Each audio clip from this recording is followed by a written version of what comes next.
Alright, I have taken like 5 takes on these videos, so this is going to be the one that I submit to you. I first took this video and then I went and watched it and I was like, there's no way I can send that to her. I was like, you're gonna have nightmares of my looks.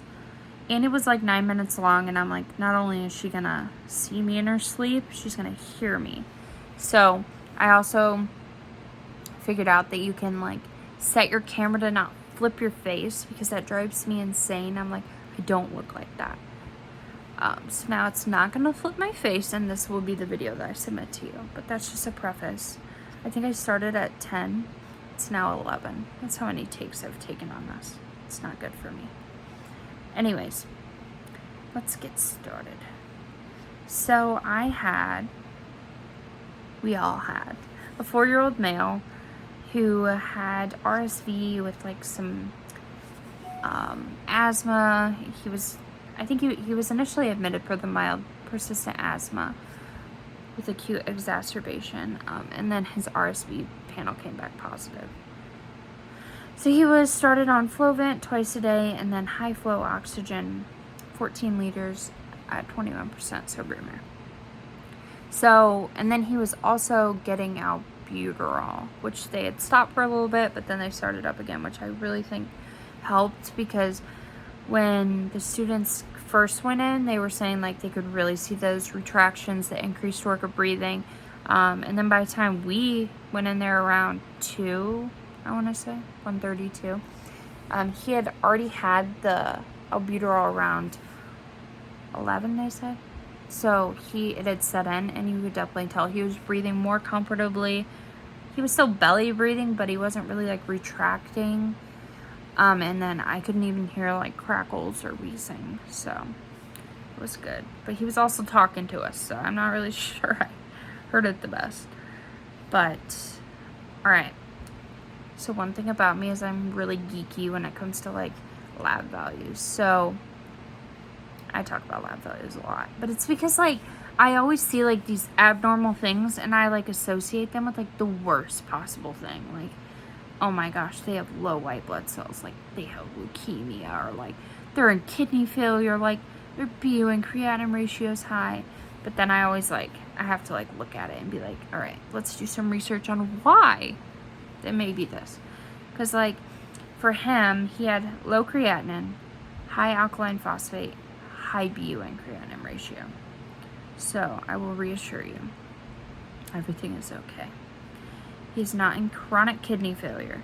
Instead, he's just dehydrated. So, according to the Children's Hospital at, I'm going to mispronounce this, Montefiore, they talk about how a blood urea nitrogen test measures the amount of nitrogen in your blood that comes from the waste product urea. Urea is made when protein is broken down in your body. It is made in the liver and passed out of your body through the urine. So a BUN test is done to see how well your kidneys are working. If your kidneys are not able to remove urea from the blood normally, the BUN rises. This can be in heart failure, dehydration, or a diet high in protein. So most likely for him, it's just the dehydration. Yeah, that sounded weird. Dehydration. Definitely not a diet high in protein, most likely, because he's not eating as much. Which brings me to my next point. I also learned that creatinine can be low with not a lot of protein in your diet. So it has a lot to do with like kind of how like your body will start to compensate by like breaking down like the muscle proteins. Like that's more like later on in like very malnourished kids, but he is like not consuming a lot, so it's not like extremely abnormal to see a low creatinine. He's just most likely due to that. And then this is my favorite one. Alkaline phosphate was high, and I'm like, what does that mean? Well, it's actually kind of a good thing that it's high. It just means that he's growing. So it says, Mayo Clinic Laboratories is where I'm referring to. they say that a considerable rise in alkaline phosphate activity is sometimes seen in children and teenagers. It is caused by increased osteoblast activity followed by accelerated bone growth. So he's probably just growing. So once again, rest be assured he's not in kidney failure. We just need to look further into that. But I look into labs a lot. All right, moving on. Let's look at what Mary Elizabeth O'Brien has to say.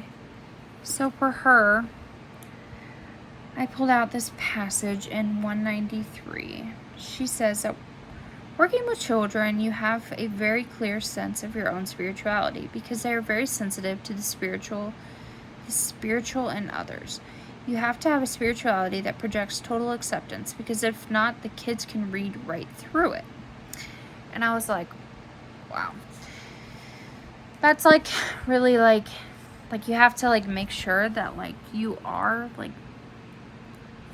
being like reassuring to them and like comfortable with like them and what you're saying, because if you're showing that you're like uncomfortable with them or you're showing worry, like they feed off of it. And so it further like down the line says like if you're trying to talk to them about like spirituality, maybe like in a more like older kid that's maybe like going through like cancer or something that's more like terminal, where they may be facing things about death. If you're uncomfortable coming to them and you're like presenting yourself very uncomfortable, like, then they're going to be the same way. And they're not going to want to talk to you. And for in his case, with him being 4, like one thing that I was thinking about was like whenever you kind of get frustrated that like, why is he not getting better, you know? Like, why is he still showing this increased ortho breathing? The mom's like, well, I really don't think he's really getting a lot better. Like, it is important that like you're aware of like talking in front of him and like how we're like approaching it whenever we're even like, oh, look at like his retractions, like that's not normal, you know, like things like that. Like we really do have to be conscious about how we're presenting that. And then I wanted to talk a little bit about my like reflection aspect, the skills with kids. So with him, I noticed whenever we set the pizza in front of him, the pizza was not really getting eaten. He was more interested in what he was doing. So I sat next to him and took out like his Iron Man toys and Spider-Man, and we fed them, and then he would eat. And then later on he wanted to play Mario Kart, and so he would like get behind, like people would start passing him on the racetrack, and I'd be like, oh no, we better take a bite to like fuel you up, and like things like that would get him to eat. And he ended up eating like 2 pieces of pizza without, he never even told me like I don't want to eat, like never even questioned it. So like just like things like that, like getting them to do things was very I don't know, it's just kind of rewarding, like whenever you're like, yeah, he ate. And then the other thing that like cracks me up is like we were feeding him, and then like halfway through he's like, I gotta pee. He's like, I'm gonna pee my pants. I'm already doing it. And we were just all like acting fast, like how are we gonna get this kid to the bathroom? And then we were like, well, we can't really get him to the bathroom, like he's hooked up to everything. They had already said that his stats were dropping when they were taking him to the bathroom. So we just like stood him up, and Faith went and got the urinal, and like I don't know, it's just like funny to see us like all act fast. So like, what are we gonna do? But also just like we like figured it out right away and just like stood him up and had success. So honestly, that was just like a funny, like also rewarding part of just like we do know what we can figure it out. But yeah, you still got a 9-minute video of me, which is funny because I always try to shorten it, but it's all right. But overall, it was a really good, productive day. So